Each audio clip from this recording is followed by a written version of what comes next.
Doctor Carlos García Rojuela, expresidente del Senado de la República y expresidente del partido de la U. ¿Cuál ha sido su vida después de que fue candidato a la gobernación del Tolima? Bueno, estos últimos meses los he dedicado a visitar muchas regiones del departamento y del país, a conversar con los dirigentes locales, a hablar con agricultores, con profesores, con estudiantes, con gremios económicos, con representantes de algunos sectores que se encuentran muy deprimidos, y para animarlos a ser más competitivos, a informarme de sus angustias y lógicamente a mirar el país político. Doctor Carlos García, ¿usted sigue en la política actualmente? Esta actividad es netamente política. Discutir el problema de seguridad, discutir el problema de baja productividad, la falta de crédito, las ausencias del Estado en la salud y en la educación, la prácticamente nula infraestructura para el desarrollo de regiones como el sur del Tolima, el oriente de mi departamento, regiones en el Huila, en el Quindío, los factores que afectan el sector agropecuario, no hay agroindustrialización, la carencia de insumos realmente a precio favorable para los campesinos y la tecnología que no llega por ningún lado. Es decir, es de los pocos países del mundo con enorme vocación agrícola, con una masa campesina que llega a los 15 millones de habitantes, del 30%, ya sea en áreas rurales o en caseríos que dependen del campo, completamente abandonados. La política se está moviendo. En el 2018 hay nuevas elecciones al Congreso. ¿Usted volverá al Senado, a aspirar al Senado o a aspirar a la gobernación del Tolima? Hacer política como candidato no es la única manera de hacer política. Discutir temas, participar en debates, aportar ideas, hacer la controversia, traer cosas actuales al debate económico, político y cultural de los colombianos es un inmenso aporte a la democracia. Yo estoy en ese campo y pienso que tarde, más temprano que tarde, el país terminará en una nueva Asamblea Nacional Constituyente. Todos estos retazos, todos estos remiendos, todas estas legislaciones afanadas, coyunturales, plebiscitos, reformas constitucionales pactadas en el exterior de manera arbitraria, todas estas facultades prácticamente legislativas express al Poder Ejecutivo harán que el país sea cada día más ingobernable, menos respetable las instituciones, más factores de perturbación y de violencia, una economía que no tiene sino incertidumbres, falta de estabilidad jurídica, desembocarán cuando la juventud, los gremios organizados, los sindicatos y los intelectuales y los artistas se organicen en una gran protesta política y social, el país se verá abocado a una inminente asamblea constituyente para reordenar la nación. Ahora estamos viviendo un proceso de paz con la guerrilla de la FARC en La Habana, Cuba. ¿Usted cómo está viendo este proceso de negociación? Como usted lo dice, es un proceso de negociación con un grupo armado ilegal de la FARC. No es un acuerdo de paz. Una paz tiene que ser muy bien diseñada para que realmente conduzca a la convivencia pacífica, al crecimiento económico, al enriquecimiento social y al bienestar general. Esta es una negociación para obtener un acuerdo, pero como es tan imperfecto, concede beneficios jurídicos que cuando el mundo los conozca se va a sorprender. Impunidad absoluta a crímenes de lesa humanidad, sin ningún arrepentimiento y sin que los verdugos reparen a sus víctimas. Es decir, si no hay arrepentimiento no puede haber perdón. Y ese es un paso fundamental en cualquier conflicto que haya vivido la humanidad. En segundo, beneficios económicos que no los han tenido los campesinos que han soportado la violencia, la explotación, el desplazamiento, la miseria y el olvido. Los campesinos jóvenes no entienden cómo, pues, los más adultos tampoco, a quienes les causó inmenso dolor, a quien fue motivo de pobreza y miseria, muerte y violación, ahora les devuelvan con salarios, con campamentos costeados por el gobierno, con vigilancia privada, con beneficios económicos a granel, 40 o 60 años de violencia sin ideología, porque ese es un punto muy grave. Se puede pactar con grupos alzados en armas que tienen una defensa de una ideología revolucionaria, pero la FARC hace muchas décadas se dedicaron a sembrar coca, al narcotráfico, a la extorsión, a los niños en la guerra, a las violaciones de niñas, mujeres, al aborto, a la fuerza, es decir, al delito. Y entonces, ¿qué se pacta con el delito? El delito hay que someterlo a las instituciones para que históricamente la nación tenga credibilidad, respeto. Y el otro beneficio que les dan son beneficios políticos, económicos, jurídicos y los políticos. Los políticos son que los pueden elegir alcaldes, gobernadores, que lo que no obtuvieron por la vía de las armas porque el Estado los tenía derrotados, acorralados, disminuidos. El Estado fue quien claudicó, el gobierno y sus instituciones claudicaron. ¿Quién no negocia un acuerdo si todo lo gana sin mover un esfuerzo?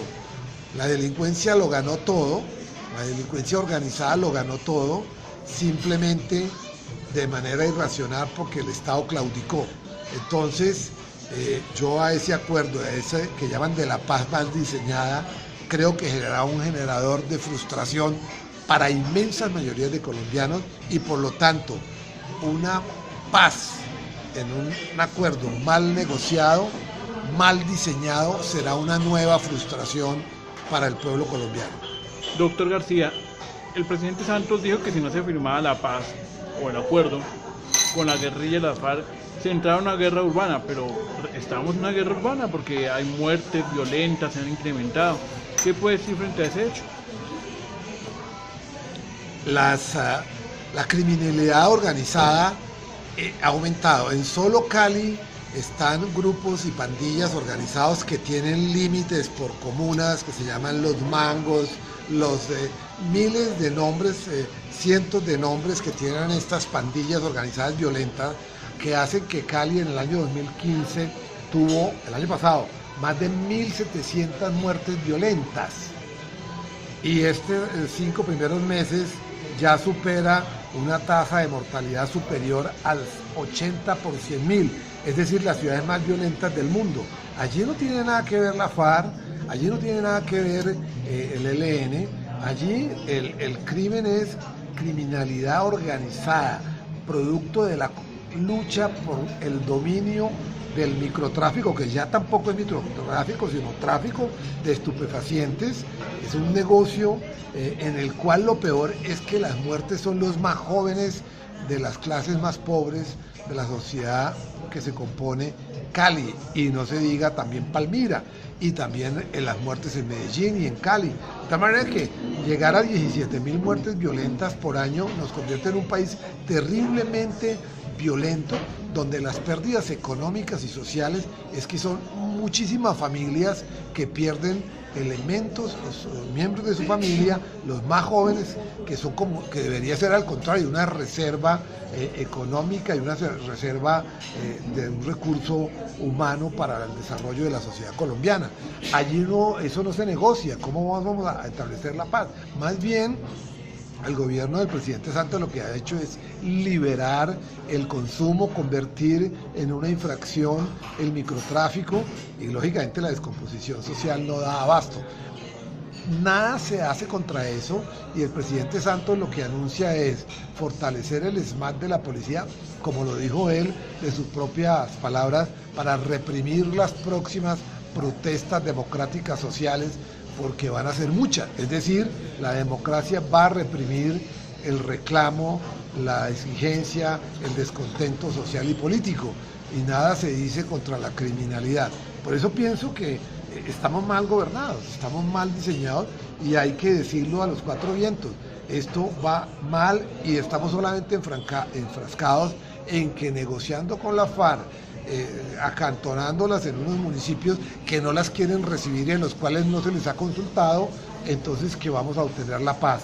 Grave engaño, y yo creo que una frustración más va a ser en un generador de violencia, pero inmediatamente. Como lo estamos viendo, como se lo acabo de asegurar, la violencia en las 4 grandes ciudades del país ha incrementado. De otro lado, usted fue presidente del partido de la U. De esa época a hoy, ¿cómo ha cambiado esta colectividad? Pues el partido de la U que quisimos fundar precisamente con Santos, con el presidente Uribe y con otros senadores de la República, era para el debate de las ideas, para la formación de un cúmulo de proyectos económicos y sociales que tuvieron buen éxito. Es que hay que recordar que en el 2002 el país se recibió prácticamente en bancarrota, prácticamente habían 250 alcaldes del país que no gobernaban en sus propias alcaldías, sino desde las capitales. Habían 500 municipios que no tenían la presencia institucional de la fuerza pública, ni de policía, ni del ejército, y las carreteras, las más importantes del país, no eran transitables de noche. Existían pescas milagrosas y habían más de 3.000 colombianos secuestrados, retenidos en las selvas por la FARC, el EPL, el ELN y muchos otros grupos criminales. El país cambió, había 1 millón de colombianos expatriados, refugiados en los Estados Unidos y 500.000 colombianos refugiados en España. No había posibilidad de crecimiento económico y teníamos una inflación desbordada. Había prácticamente cesación de pagos para la nómina de la policía, del ejército y de la educación. El país estaba endeudado y todo lo que se hizo fueron reformas estructurales. Pasar, por ejemplo, el proyecto que fui ponente único coordinador del proyecto de los aportes de los colombianos para lo que se llamó el impuesto para la seguridad democrática, un impuesto que dio 12 billones de pesos. Se impulsó el Plan Colombia para pasar de 65.000 policías a 150.000, para pasar de 60.000 soldados a cerca de 240.000 soldados, es decir, para tener hoy unas fuerzas institucionales de la policía y del ejército, unos equipamientos en helicópteros, en aviones, en armas, en orugas, en implementos, en batallones que permitieran recuperar a un país que era prácticamente inviable. Y ese gran esfuerzo se hizo gracias a un partido de la U que supo coordinar con otros partidos políticos lo fundamental para el país, que era leyes económicas, leyes de seguridad, leyes sociales. Se incrementaron los cupos en el SENA, en el bienestar familiar, se fortalecieron familias en acción, se hizo presencia y se pasó de 11 millones de colombianos afiliados al sistema de seguridad en salud a 25 millones y se pudo financiar.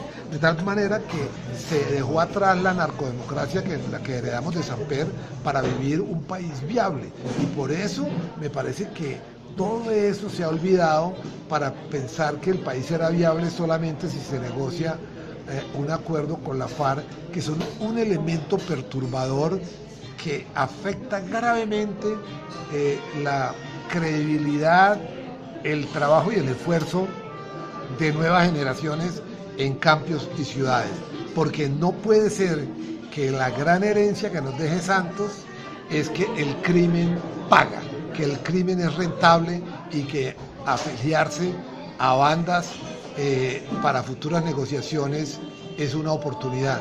Debe ser todo lo contrario. Debe darse el ejemplo de que el Estado es fuerte y es capaz de reprimir el crimen y de vencer la violencia. Yo no me imagino que Francia termine negociando con los terroristas de los fundamentalistas de la Yihad.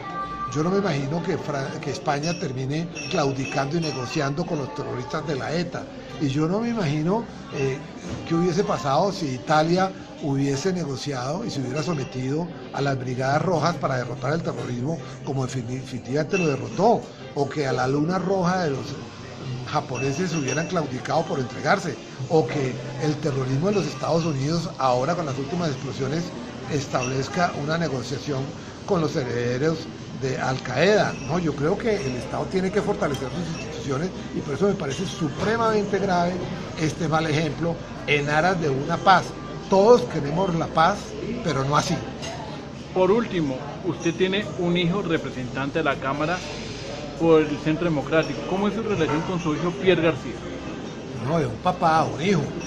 A los hijos, a todos los hijos que tengo, apoyo totalmente sus iniciativas, sus deseos intelectuales, sus tareas políticas, sus tareas artísticas, porque yo creo que un padre no debe imponerle ni ideología, ni criterios, ni profesión a sus hijos. Debe poder apoyarlos para que tengan realmente un aporte social, una productividad hacia la sociedad, un enriquecimiento, porque todos nos debemos a la comunidad y a la sociedad. Yo creo que Pierre García defiende en primer lugar los principios democráticos, corre riesgos por mostrarle a enormes y vastos sectores de la opinión, industriales, estudiantes, docentes, campesinos, trabajadores, políticos, realmente lo que se piensa de defender en una resistencia civil esto que está pasando en el desgobierno, que nos ha llevado a la más grande corrupción política jamás vista en la historia de Colombia en los últimos 200 años de vida republicana. De tal manera que este es un valor que yo admiro y que yo impulso para que el país y la región y el Tolima tenga alternativa. Ahora, tienen un enorme reto. Miles de colombianos, millones de colombianos tienen la esperanza que el 2018 nos vuelva a dar una manera diferente de Estado, de gobierno, de unas instituciones con gentes renovadas, con líderes renovados que puedan corregir todos estos errores de los últimos años. Doctor Carlos García, muy amable por participar en periscopiopolítico.com.co. No, a usted muchas gracias.